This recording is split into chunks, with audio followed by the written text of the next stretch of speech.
Gloria a Dios. Qué bonito, ¿verdad? Es exaltar el nombre del Señor, mis amados hermanos. Gloria a Dios. Bendecimos ese nombre que es sobre todo nombre. Gloria al Señor. Abra su Biblia en la primera carta de Pablo a los Corintios.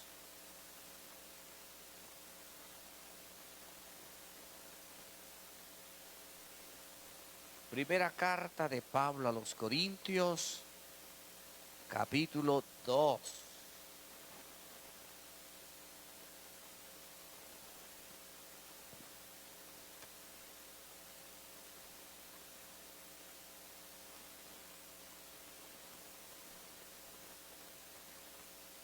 Capítulo 2, versos 1 al 5, dice la palabra del Señor. Así que, hermanos, cuando fui a vosotros para anunciaros el testimonio de Dios, no fui con excelencia de palabras o de sabiduría, pues me propuse no saber entre vosotros cosa alguna, sino a Jesucristo y a este crucificado. Y estuve entre vosotros con debilidad y mucho temor y temblor. Y ni mi palabra ni mi predicación fue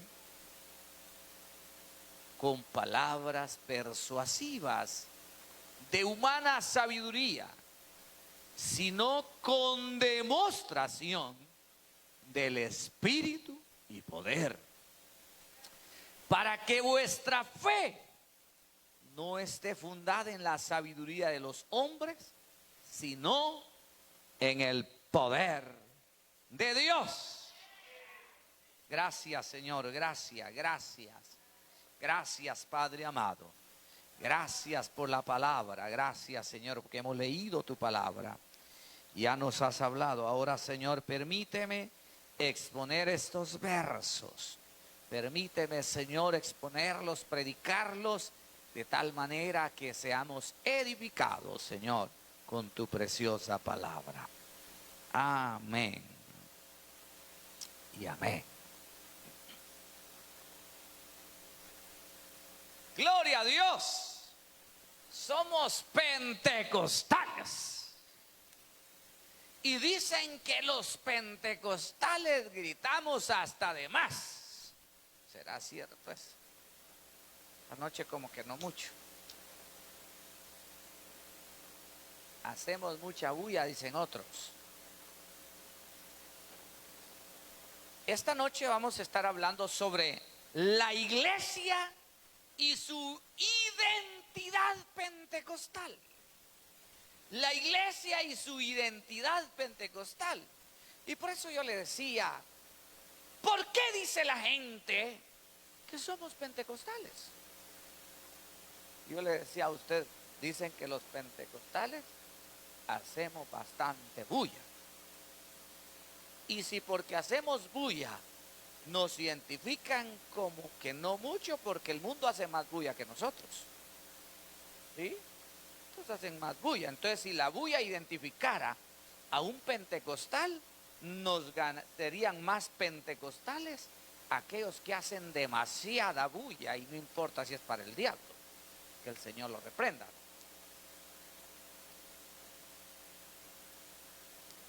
Entonces, en esta noche vamos a ver algunos, por lo menos vamos a hablar de tres cosas bien importantes, o de tres características que deben de identificar a una persona pentecostal.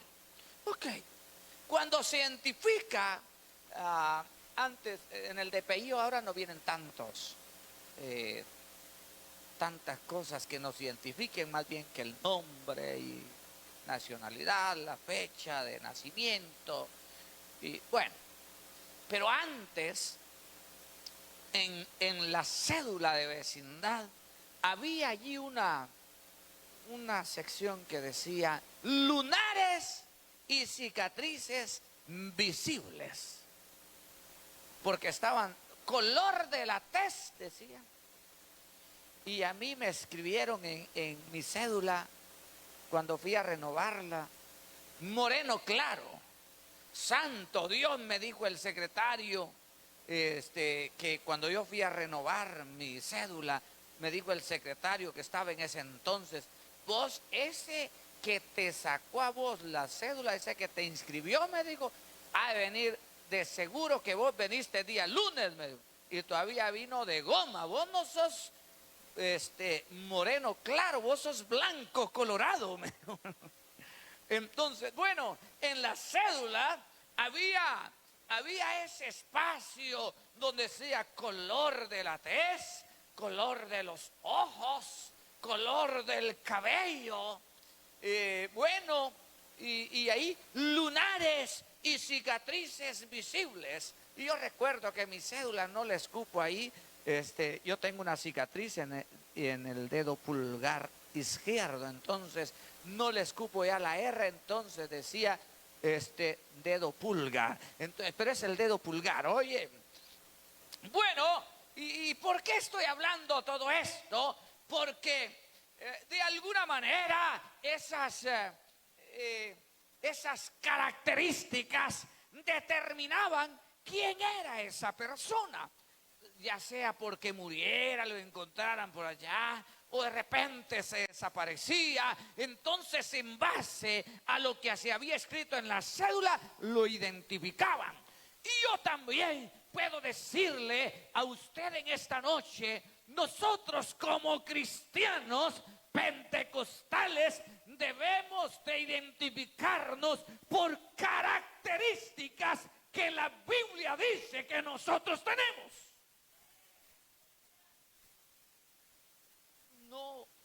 No tanto por lo que la gente dice, porque hay mucha gente que dice cosas de nosotros que ellos mismos no entienden.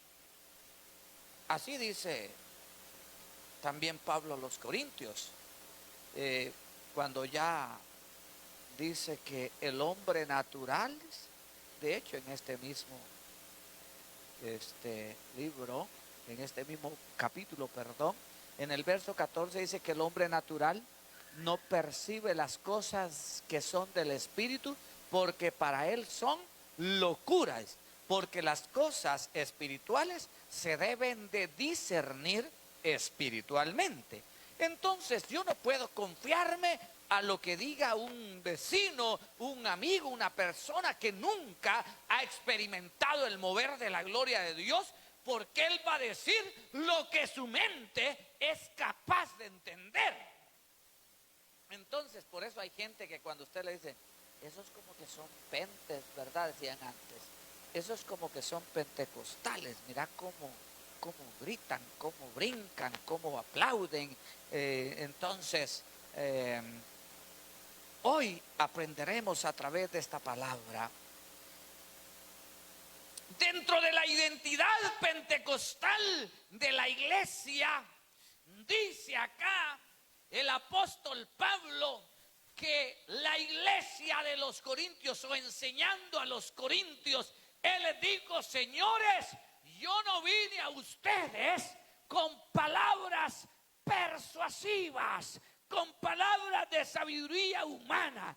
Yo vine a ustedes para que experimentar, o con señales, acompañado de señales sobrenaturales. El pentecostalismo, mi amado hermano, se distingue porque dentro de una iglesia pentecostal debe de haber señales sobrenaturales. Y por cierto que el apóstol Pablo no le estaba hablando a una congregación pentecostal, porque la iglesia estaba apenas expandiéndose.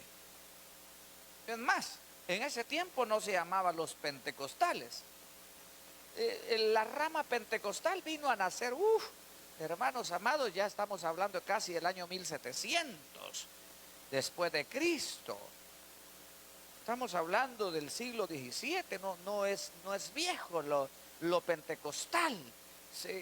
la iglesia, las iglesias pentecostales vienen del anabautismo, los anabautistas, y de ahí pues se desprende una rama que trata entonces, y después pues vienen los bautistas, y los bautistas vienen a los Estados Unidos y resurge un movimiento pentecostal con señales de poder, porque la iglesia había perdido la sazón. Mire, 1800 años después, mis amados hermanos, de que la iglesia experimentó un mover de la gloria de Dios, donde había señales, donde había prodigios, aleluya, vuelve la iglesia a retomar. Y entonces es que se identifican los pentecostales. Hubo mucho tiempo en que la iglesia estuvo dormida. ¿Y qué pasó en Pentecostés?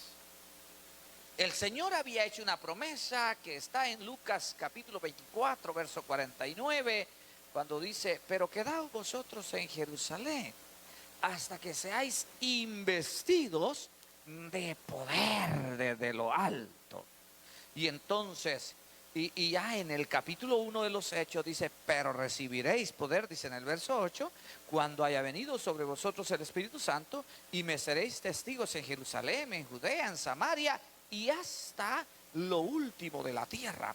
Haciendo un estudio yo anoche, mis amados hermanos, sobre el pentecostalismo, estuve investigando páginas pentecostales o escritores pentecostales. También estuve leyendo un artículo de un sociólogo y antropólogo que hace investigaciones del por qué el crecimiento de la iglesia en Latinoamérica. Y este hombre dice entonces que uno de los crecimientos masivos de la iglesia evangélica en Latinoamérica está relacionado con su identidad pentecostal, está relacionado con el mover del Espíritu Santo en la iglesia. Oiga bien, ¿quién lo está diciendo? Déselo fuerte, hermano.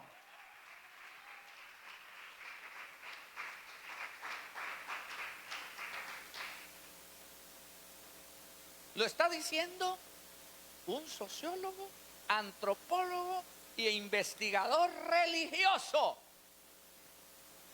Está haciendo una investigación. Él hizo una investigación de por qué la iglesia evangélica ha crecido en Latinoamérica. De 1910 al 2010, la iglesia en Latinoamérica creció 20 puntos porcentuales.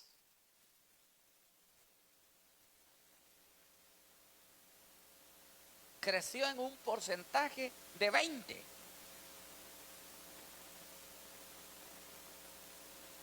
Y no le doy el dato de decrecimiento del catolicismo porque no es el objetivo ese. No es el objetivo. Pero el catolicismo decreció y la iglesia cristiana evangélica creció en 20 puntos porcentuales. Y entonces dentro del estudio de este sociólogo dice: ¡qué tremendo! Y entonces dice: lo que pasa es que en los pentecostales o en las iglesias pentecostales suceden cosas sobrenaturales.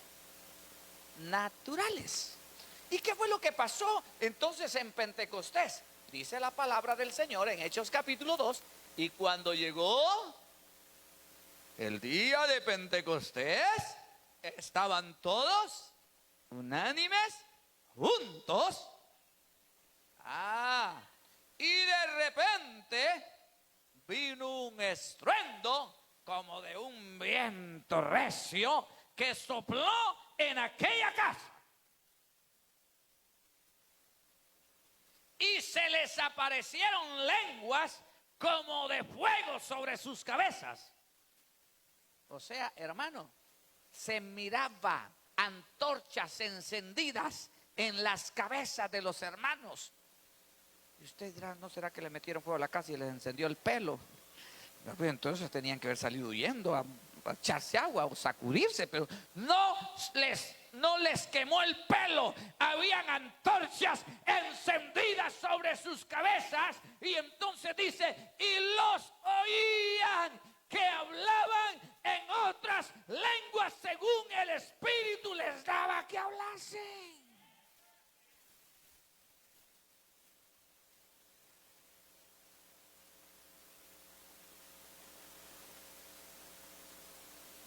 No quieren sonar los teléfonos de ustedes.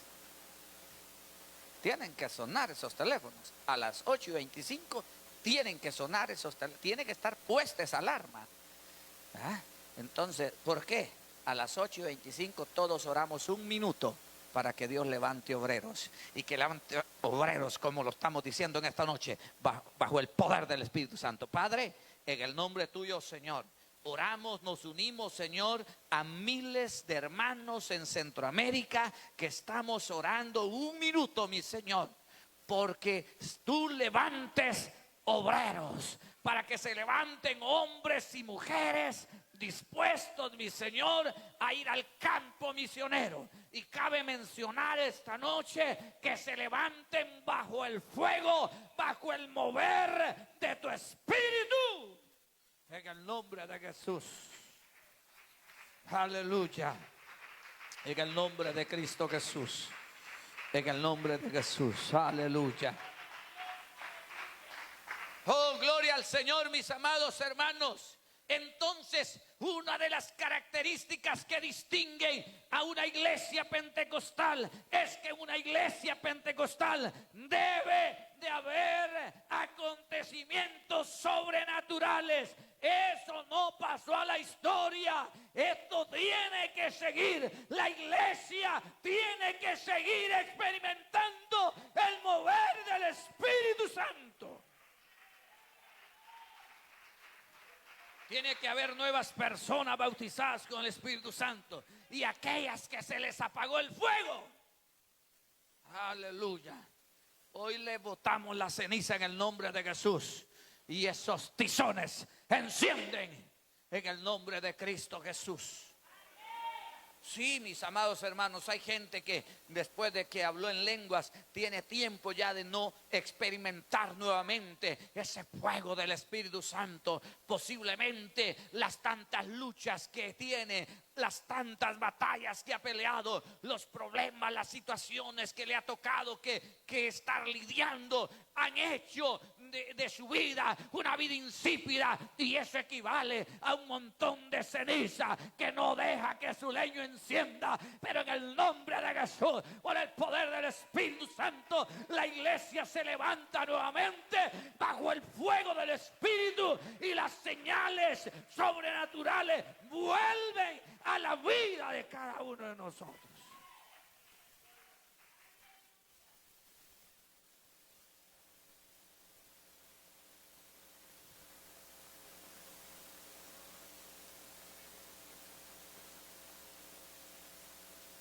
Si usted recuerda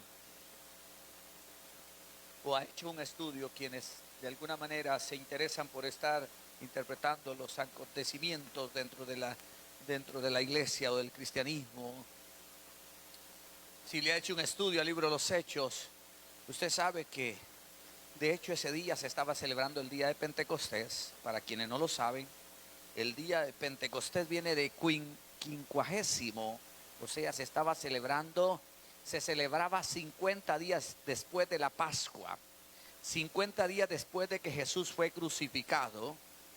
Se estaba celebrando porque se celebraba, era una fiesta judía donde se entregaba las primicias, donde se le ofrendaba, se entregaban las primicias de los frutos, y entonces en agradecimiento al Señor. Y entonces en Jerusalén había gente que había llegado de diferentes lugares. Habían llegado de Asia porque los judíos se habían expandido a diferentes lugares. Vivían unos en Asia, otros estaban por los desiertos de Arabia, otros estaban por el área de Egipto, por África, y en Siria. Y como era la fiesta, entonces todos los judíos de diferentes lugares habían llegado a Jerusalén para entregar sus primicias delante del Señor. Y entonces ese mover del Espíritu, recuerda, dice que también los oían hablar en su propia lengua, los que habían llegado de otros países, aquellos judíos que se habían ido allá para Asia, ¿verdad? Y hablaban como los asiáticos, se habían ido a mezclar allá con los chinitos, decimos nosotros, ¿verdad?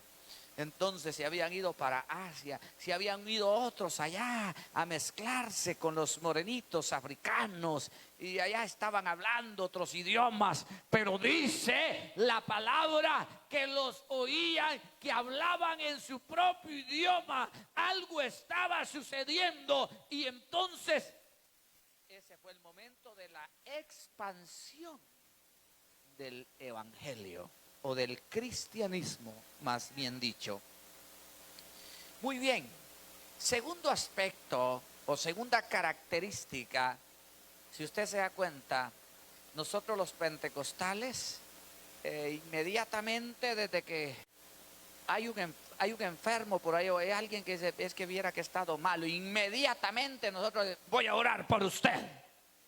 Un distintivo, una característica de una iglesia pentecostal es que creemos en la sanidad divina, creemos en los milagros.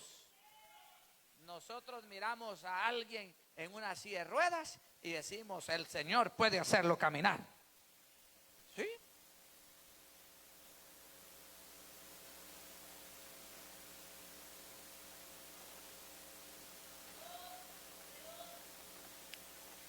Nosotros, alguien dice, es que yo tengo cáncer.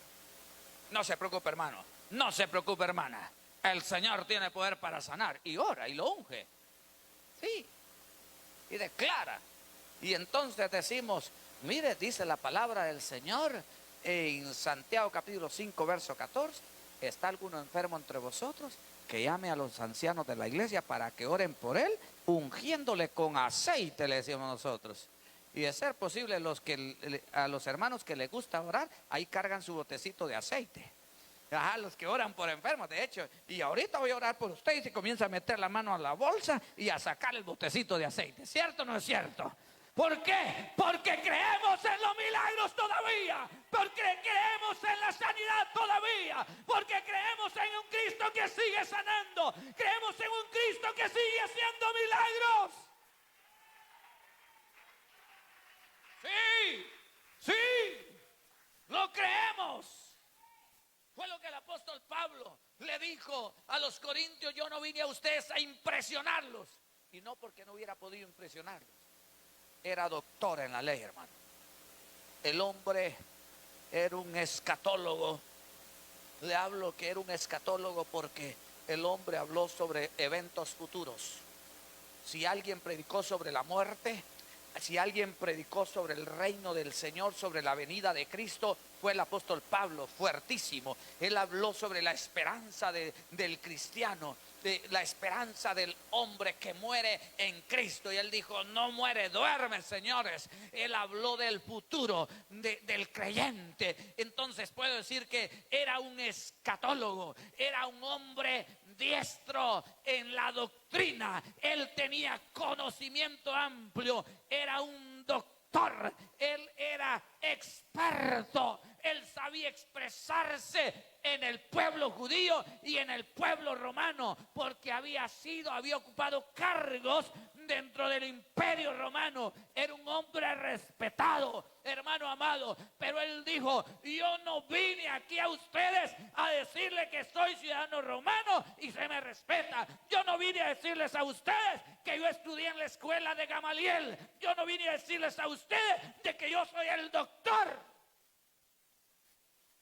Yo vine a decirles a ustedes que yo creí en un Cristo de poder.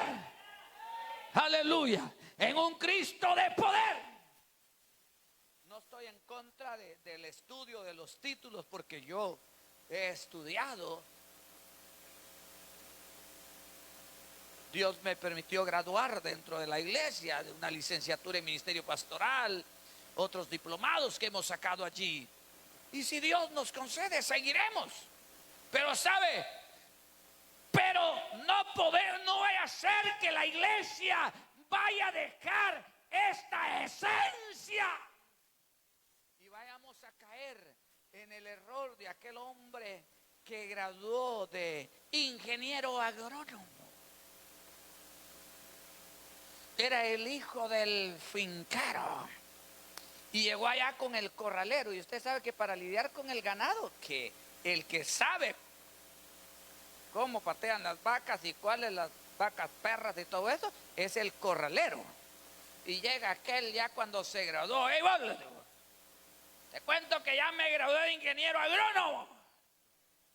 Y sacame ahí, le digo, la vaca o el toro más perro que hay aquí. No, mi patroncito, le dijo aquel, es peligroso este ganado, le dijo, es terrible. No vaya a ser que lo golpeen. No estás viendo que yo soy ingeniero, y dijo a su billetera y le saca el carnet que lo identifica como ingeniero agrónomo. Mirá, le digo, tengo mi credencial, le digo a aquel. Y entonces, patroncito, no vaya a ser que lo golpee la vaca. No, hombre, ya te dije, yo soy el que mando, yo soy el dueño de esta finca. Sácame ahí la vaca más perra, y la saca, hermano, y entonces y le dice, yo la voy a lidiar. Y se mete al corral, hermano, queriendo amarrar a aquella vaca, y lo agarra, y aquel dice a correr. Y entonces le gritaba a aquel, patroncito, patroncito, enséñele la credencial, a lo mejor así se detiene. No vaya a ser, iglesia, no vaya a ser que nosotros vamos a estar sacando la credencial, el título, las profesiones, aleluya, cuando que la iglesia tiene características que deben de distinguirla, y es por su autoridad, es por el poder de Dios que la posee. Aleluya.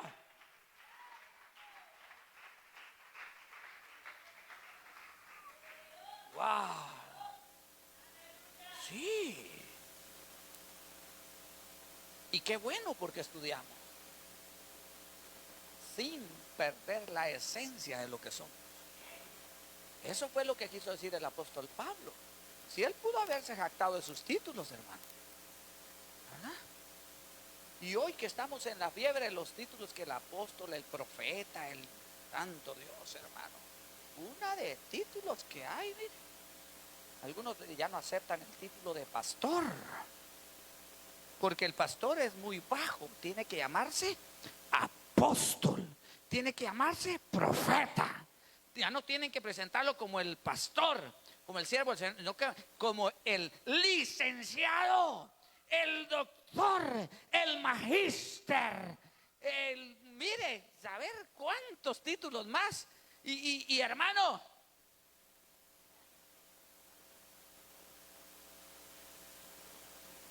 y lo serio es que no vaya a ser que haya ausencia de las señales que identifican a la iglesia, o que han identificado a la iglesia. Entonces el apóstol Pablo a los corintios les estaba recalcando de que allá en Hechos capítulo 3, allá iba Pedro y Juan, pescadores. ¿Ah? Pescadores eran, sin letra. Esos no eran, por eso no estoy diciendo que hayan sido analfabetas directamente, pero no eran personas con títulos universitarios. Eran pescadores, ellos eran de aquellos que andaban allá en el Polo Chico. Hermana Daisy, hermano Jorge ha ido al Polo Chico. Y mire, ellos eran de esos que andaban allá por Río Dulce, hermano. Y mire, en el lago de Izabal pescando. Y allá el Señor los llama. Pero Pedro y Juan iban para la iglesia a la hora de la oración. Y les dice el cojo, una limonita, por favor, una ayudita. Y le dicen ellos, no tenemos oro ni plata, pero lo que tenemos te damos. Levántate y anda. Y andó. No le cuento el resto. No le cuento el resto. Y entonces anduvo el hombre.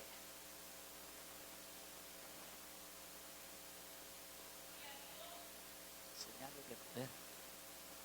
La iglesia necesita hacer énfasis sobre ello. La iglesia necesitamos esa esencia. No perder esa esencia.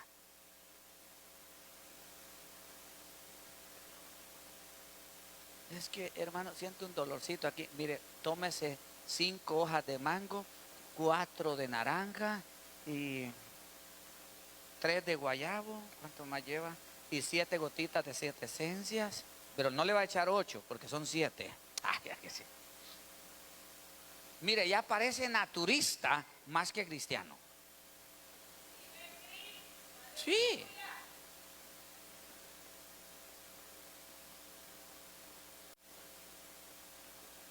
Ya se imagina usted a Juan, a Pedro y Juan, no has probado la manteca de iguana, a echarte así, ¿no? ¿Dicen que? ¿Ah? Cuando aquel les pidió ayuda. Ya se imagina usted a Pedro y Juan, deberías de sobarte, mira, dicen que la manteca de tepemechín es buena, se ayuda. Pues dicen algunos que cuando tiene algo tieso, ¿verdad? Le ayuda la manteca de tepemechín. Pues entonces, hermanos, ya parece, si caemos en eso, hemos perdido la esencia, hemos perdido nuestra identidad, porque nuestra identidad es de fe, en milagros, en sanidades, aleluya. La iglesia no debe de perder, no podemos caer en el fanatismo religioso, pero sí, no debemos de perder esa identidad. La iglesia no debe dejar de orar por los enfermos, no debe dejar de orar por milagros. La iglesia no debe de dejar de experimentar el mover del Espíritu.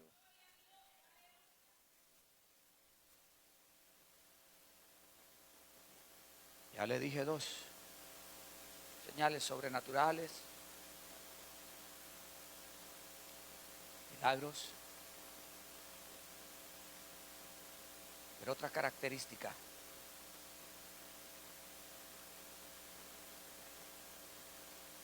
de la identidad pentecostal de la iglesia es una predicación con autoridad. Una predicación con autoridad.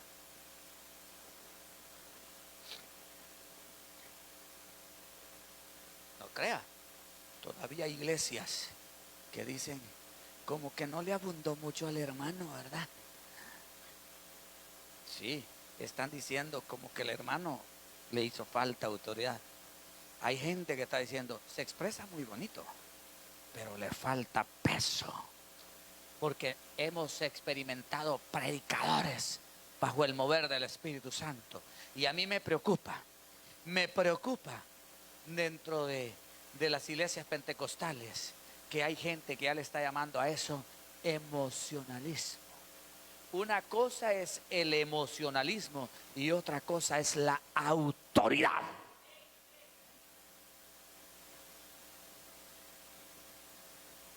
El emocionalismo, eso, hermano, eso es pasajero. Eso es muy de superficie.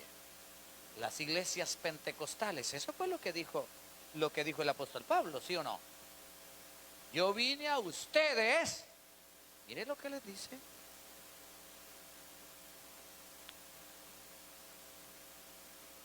Dice,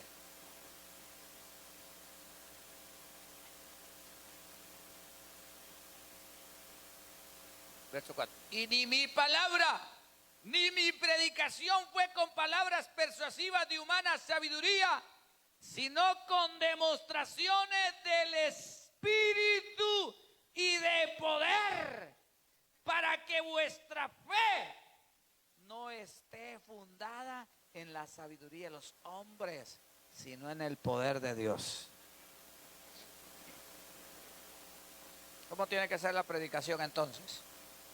Con autoridad. Tiene que ser con poder. Sí.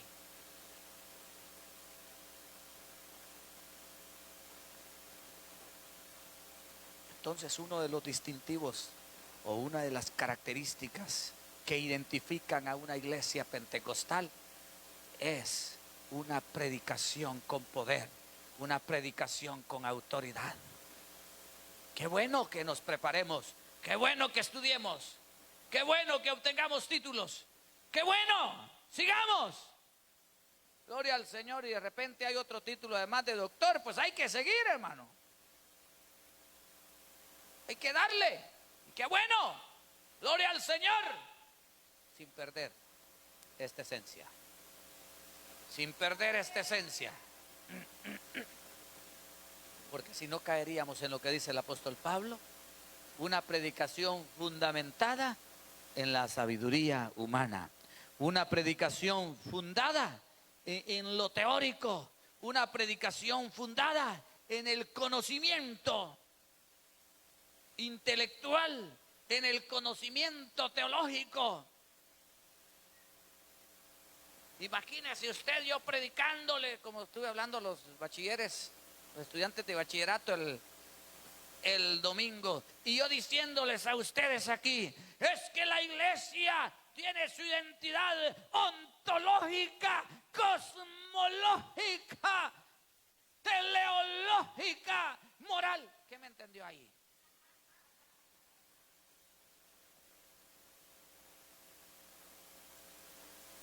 Eso se lo expliqué en el aula ya a los muchachos que están estudiando el bachillerato, pero no me voy a poner así. Desde el punto de vista ontológico, la iglesia. Y todos, ¿qué será eso, verdad? Y llegan a la casa entonces a buscar todavía qué significa ontológico.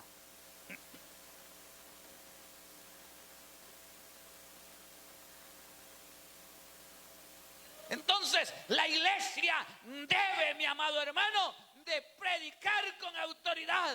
Nuestra predicación debe ser con poder. ¿Cómo nace el pentecostalismo en la calle Azusa en el año 1906? Pero la iglesia de Dios antes ya había experimentado un mover del Espíritu.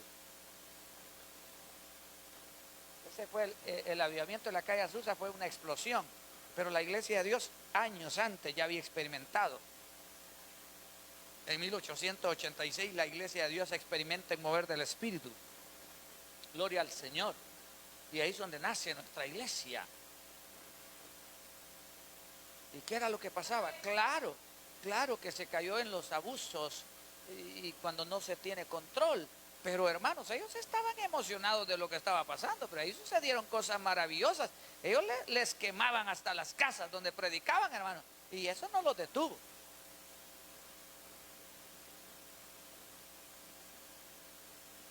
Tal es el caso de la iglesia primitiva.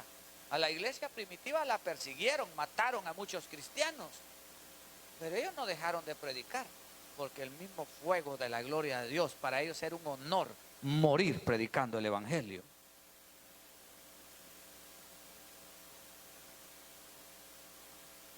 Entonces la iglesia necesita reconocer que uno de sus distintivos es que tiene una predicación con poder. Póngase de pie, mi amado hermano.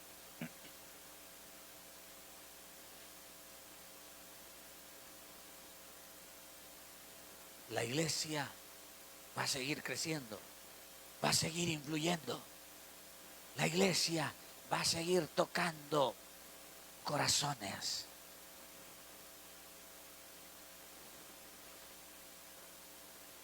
Vamos a seguir recibiendo testimonios, hermana Erika, de gente como hoy que vino usted a decirme, pastor, se reconcilió una pareja, una nueva familia que va a venir a la iglesia porque le entregaron su vida al Señor. Y qué bueno, gloria a Dios, aleluya. Seguiremos viendo gente que va a decir, yo quiero estar allí porque hay algo que está sucediendo.